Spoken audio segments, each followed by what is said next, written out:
Alright, so Denon AH-D7100s.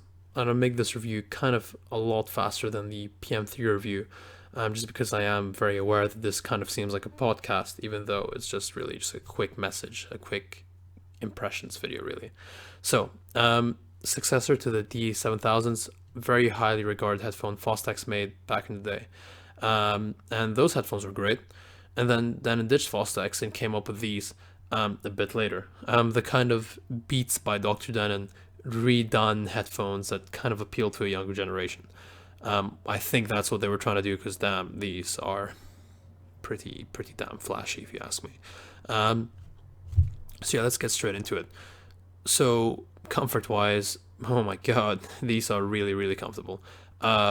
These pads are huge, as you can see. They just last forever. Kind of, they stick out of your head. They're literally just, you put them on and you can't walk through doorways, because whatever. Fuck you, Denon said. This is how we're gonna do pads because they're way too big for their own good. But whatever. Headbands super comfortable. It is very much so a part of the headphone. It's really just stitched in the leather thing around here. So if it does rip, I'm kind of worried as to what you would do. The pads are replaceable. That's cool. Cable's replaceable as well. Nothing else seems to be easily replaceable. But whatever. They're comfortable. They're really comfortable. More comfortable than PM3s. Almost as comfortable as 650s. They do get a bit hot inside on hot days for an extended period. But you know, it's a closed headphone. It's gonna happen. Design wise, I mean, yeah, they don't feel like 1,200 pound headphones. The cups are great. They look great. I mean, from a distance, they look really expensive. No one's ever, like, people have asked, oh my god, those headphones must have been expensive because they look classy, but the plastic just doesn't feel great. But I mean, if you can look past that, yeah, sure, maybe not worth their price, but good enough. Definitely better than the 650s plasticky build quality. I'd say they're better than 650s. But I don't know why I'm making that comparison here, considering that they're almost 3 times the price of 650s. So I'm sorry for that comparison, but there you go. That's your benchmark. Sound quality. Now these are all right. So the frequency response graph's a piece of shit. The impulse response graph square wave is a piece of shit. In fact, all the measurements are just terrible. Just putting it out there, they're just awful. But I don't care. You just push that aside because those measurements mean nothing. Well, they do if you're really being nitpicky and transparent, and you kind of, what am I saying? They are very important. I was very skeptical when I first saw those measurements, but after hearing these, they kind of changed my mind on what I think about measurements, because they honestly, from a person that's heard a lot of headphones properly, and I've got my 650s right here, I've got my Porta Pros right there, I've got the PM3s which I've listened to, which I did rave about. They sound great. They honestly sound they sound weird though. Here's the thing, they sound great, but in a weird sort of wow, that sounds interesting sort of way. And I'll tell you how. So the bass is incredible on these. It's slightly distorted. I mean, the bass in the measurements is slightly distorted, and it definitely is far from flat. These headphones are a massive middle finger to flatness, because goddamn, they're not flat, but they're fun. And the bass is so airy and so big and so wide, and they don't feel like headphone bass. You can sort of put them on. It's not. I wouldn't call them a subwoofer on your head, because that implies that they're loose and just sort of big. It's a big boomy bass, but it's not boomy. It's just so controlled, but still. You know when you listen to planar bass and it's so accurate and it's just there down the center and just goes up and down like a sine wave, which it is, but you know, sort of like it's a centered bass. These things have this big sort of like wide stereo system on your head sort of bass. It's a really interesting bass, and I have never heard anything that sounds like the bass these things produce. I've honestly never heard anything with bass like this. Lower mid-range is very much, I wouldn't say non-existent, but it's recessed to whatever. Just dig through the ground, dig to China, and you'll find just the lower mids of these things just chilling there. Because lower mids are, It's not a V shape though. It's a weird. I'll get onto the response graph later, but it's a freaking weird response graph. So lower mids are low, pretty low, and then it sort of does this weird thing with the upper mids, or it just starts to come up. The upper mids, they're not forward, they're just a bit higher than the lower mids, and then it sort of just. Sorry, just my hands out of the way. Then the treble just sort of goes up around 6 to 7K, and then it just kind of comes down. So they get really bright for certain parts of treble, but then they roll off. So it's like, wait, are these V-shaped or sort of this weird, whatever you could call this? Wait, they're wavy shaped. They're sine X shaped. It's a weird response graph, but it's so good for EDM and pop music and all modern stuff. It just has such an energy to it.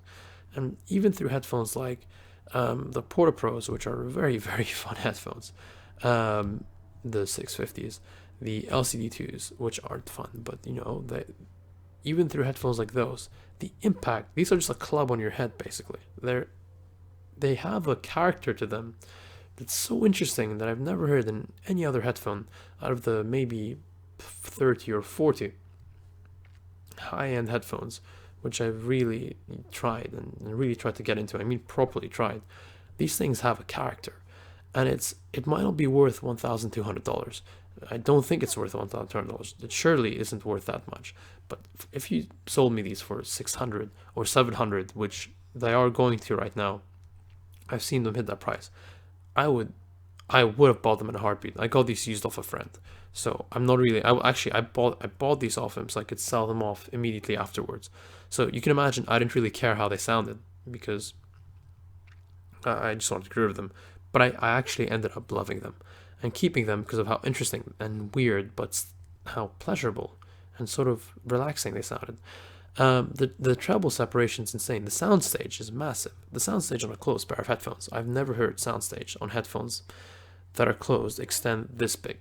I mean, I've actually heard the AH-D7100, 702, and those are known to have soundstage that is just like, and this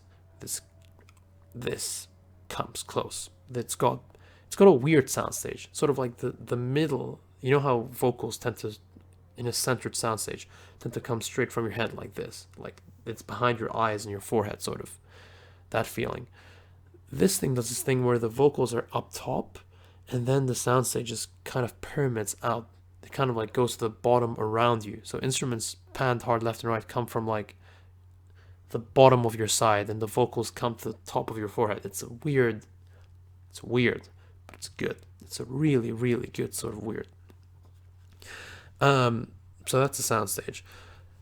Treble attenuation. Now I've done something a bit cheaty here. I've actually put in foam pads that are quite thin. They're actually XM50 pads.